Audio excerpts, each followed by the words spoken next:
बहादुरगढ़ में e rickshaw संचालकों की समस्याओं पर बैठक, यातायात नियमों के पालन के निर्देश। बहादुरगढ़ अखिल भारतीय बजरंग वाहिनी शाखा हरियाणा प्रांत जिला झज्जर बहादुरगढ़ इकाई के कार्यालय पर एक कार्यक्रम का आयोजन किया गया। इस अवसर पर राष्ट्रीय संगठन मंत्री प्रदीप सिन्हा, प्रदेश प्रमुख मनोज दुहन की अगुवाई में बहादुरगढ़ यातायात थाना प्रभारी निरीक्षक सतीश कुमार और सामाजिक कार्यकर्ता सत्येंद्र दहिया का पटका व बुके देकर स्वागत एवं सम्मान किया गया। कार्यक्रम के दौरान ई रिक्शा संचालकों के साथ एक बैठक भी आयोजित की गई, जिसमें संचालकों ने अपनी विभिन्न समस्याओं से यातायात थाना प्रभारी निरीक्षक सतीश कुमार को अवगत कराया। निरीक्षक सतीश कुमार ने ई रिक्शा संचालकों को आश्वस्त करते हुए कहा कि उनकी समस्याओं के समाधान के लिए बुधवार सुबह 11 बजे पुराना कोर्ट परिसर में बैठक रखी गई है, जहां सभी ई रिक्शा चालकों की समस्याओं पर विचार किया जाएगा।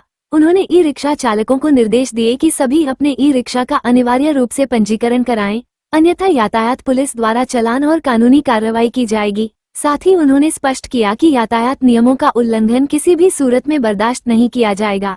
इस अवसर पर अखिल भारतीय बजरंग वाहिनी के राष्ट्रीय संगठन मंत्री प्रदीप सिन्हा, वरिष्ठ समाजसेवी सत्येंद्र दहिया, हरियाणा प्रदेश अध्यक्ष, राष्ट्रीय पूर्वांचल परिवार के प्रदेश अध्यक्ष अमरनाथ कुशवाहा, हनुमान, प्रमोद कौशिक, एडवोकेट अरुण आशीवाल, ओम प्रकाश डोरा, रामबच्चन मौर्य, रंजीत शर्मा सहित अनेक गणमान्य लोग उपस्थित रहे। मैं सभी से अपील करना चाहूँगा ई रिक्शा बड़े भाइयों से कि भाई आप जो है अपनी ई रिक्शा, कई व्यक्ति ई रिक्शा को किराए पे जो दे रहे हैं, भाई वो अपनी ई रिक्शा नाबालिग बच्चों को ना दें। अगर वो देंगे तो उनके खिलाफ सख्त एक्शन लिया जाए, उनको जेल की हवा खिलाई जाएगी।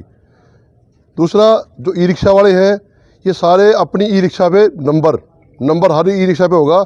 बगैर नंबर की ई रिक्शा बाहर में बर्दाश्त बिल्कुल नहीं किया जाए, बिल्कुल 100% उनको इम्पाउंड किया जाएगा। अपनी ई रिक्शा पे अपने नंबर लो। सेकेंडली, एक पोस्टर अपने बनाए हुए हमने स्टिकर सिस्टम या लागू है, उसके तहत अपनी ई रिक्शा की कागज लेके और वो ट्रैफिक थाने से स्टिकर बनवा लें, ताकि आपकी आइडेंटिटी हमारे पास रहे कि यहाँ कौन कौन रिक्शा वाला कहाँ चला रहा है। डॉक्यूमेंट्स कौन से लगेंगे सर? डॉक्यूमेंट्स में उनके पास लाइसेंस होना चाहिए, गाड़ी की आरसी और इंश्योरेंस, इनके तीन ही होते हैं। इनके लाइसेंस नहीं है, वो अपने लाइसेंस बनवाएं। बगैर लाइसेंस के भाई बिल्कुल नहीं चलानी ई रिक्शा। रेलवे रोड पे बार बार हम समझा रहे हैं भाई अपनी ई रिक्शा को कोने पे नहीं लगाना है। आगे इनको मैंने जगह निर्धारित की हुई है, उसके मुताबिक लाइन लगा के आराम से भर के अपना बच्चों का पालन पोषण करें। अगर ये जाम की स्थिति उत्पन्न करेंगे तो भाई बंद किया जाएगा, इम्पाउंड किया जाएगा उनको। बार बार हम समझा रहे हैं, चालान भी दे रहे हैं, उसके बावजूद भी आप बाज नहीं आ रहे, तो भाई ये अब बहादुर में नहीं चलेगा बिल्कुल भी। बस स्टैंड में भी यही है। बस स्टैंड बहादुर में काफ़ी ई रिक्शा हैं, जो काफ़ी ई रिक्शा वाले बढ़िया भी है, नहीं कहना मैं सारे एक जैसे हैं। जो भी ई रिक्शा वाले गलत करते हैं उनको भी समझाओ कि भी अपनी ई रिक्शा को लाइन में लगा के उसके बाद आप चलें।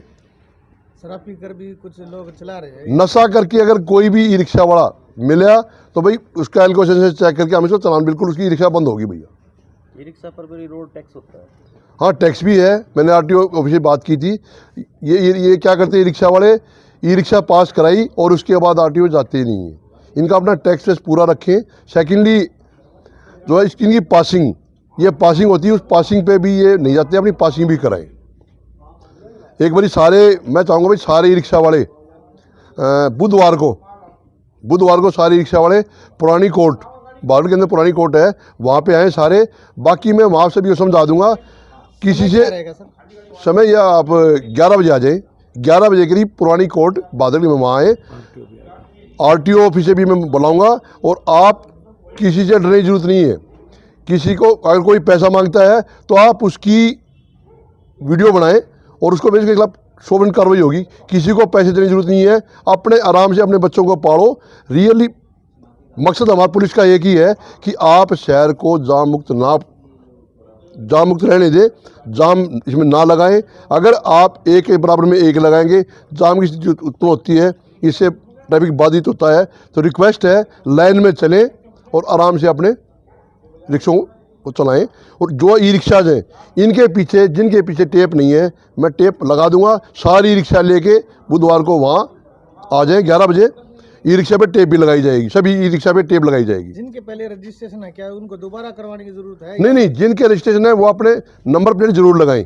कई रिक्शा वाले पास रजिस्ट्रेशन की हुई है लेकिन नंबर प्लेट उन्होंने नहीं लगा रखी, वो जरूर लगवा लें। नंबर प्लेट के बगैर अगर आप लेके आएंगे उसका 500 रुपये चालान है, बगैर नंबर प्लेट का 500 रुपये चालान है। और रोंग साइड भागने की कोशिश ना करें, जाओगे 500 रुपये चालान वो भी। ये सब आज सम्मान समारोह किया गया सतीश जी का, आप भी शामिल है, क्या कहना चाहेंगे सर? नहीं, पिछले जो पूर्वांचल वाले साथी हैं उनकी तरफ से यह आया था कि हम ट्रैफिक एसएचओ सतीश जी का सम्मान करना चाहते हैं। उसी सिलसिले में आज यहाँ सारे इकट्ठे हुए थे, सारी चीज़ें की थी। तो यहाँ काफ़ी रिक्शा वाले भी थे, उनकी भी प्रॉब्लम थी। तो सतीश जी ने उनकी समस्याओं को बड़े ध्यान से सुना, उनको आवश्यक दिशा निर्देश दिए। बात बिल्कुल ठीक है कि एक रिक्शा या ऑटो रिक्शा कोई भी चीज़ हो हमारे शहर की लाइफ लाइन है, उसके बगैर गुजारा नहीं है। छोटी छोटी गलियों में ई रिक्शा जा सकती है, उसको बैठ के आदमी को मार्केट जाना है, डॉक्टर के जाना है, कुछ सामान लेने जाना है, वो चीज़ इस्तेमाल में होती है। लेकिन उसके साथ साथ यातायात के नियमों का भी सख्ती के साथ पालन करना चाहिए। तो आज इनको आवश्यक दिशा निर्देश दिए गए हैं कि नाबालिग बच्चों को भाई किसी भी हालत में ई रिक्शा ना दें। जो ई रिक्शा के ठेकेदार हैं, जिनकी 10-10, 15-15, 20-20 ई रिक्शा चलते हैं, उनसे भी अनुरोध है और एक किस्म से ये उनको चेतावनी भी है कि आने वाले समय में इन पर कड़ी नज़र रखी जाएगी और इनके खिलाफ सख्त कार्रवाई की जाएगी। एक सामाजिक कार्यकर्ता होने के नाते मैं भी अपने सभी समाज के साथियों से यही अपील करूँगा कि भाई यातायात के नियमों का सख्ती के साथ पालन करें, ताकि हमारा बहादुरगढ़ जाम मुक्त बहादुरगढ़ हो और हर आदमी को रोड पर चलने की स्वतंत्रता है। अच्छा वो शान से गर्दन ऊंची करके चल सके ताकि उसको जाम की स्थिति ना मिले। आज यही संदेश इन लोगों को दिया है।